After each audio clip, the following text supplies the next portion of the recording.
Wall Street, Willie. I keep hearing about risk and return whenever I read about investing, but what is risk return anyway? Risk return is a theory in personal finance that talks about the relationship between risk and returns, called risk-return trade-off or risk-reward trade-off. It says that generally the higher the risk, the higher the possible return is. As a consequence, we can say that if someone wants to earn a higher return, they would need to take a higher risk, which means that they would need to be prepared for a higher possibility of losses. Well, can you give me an example of that? Sure I can.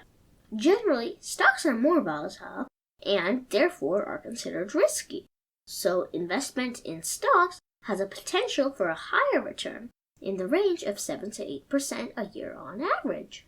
On the other hand, bonds are less volatile and therefore considered less risky.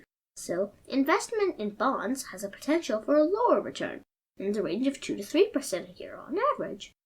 Is this relationship between risk and return always true?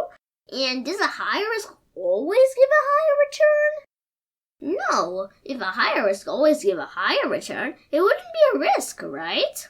A higher risk has a higher possible return, which means that the return can be high, but it is not guaranteed. Can a low-risk investment ever provide a higher return than a high-risk investment?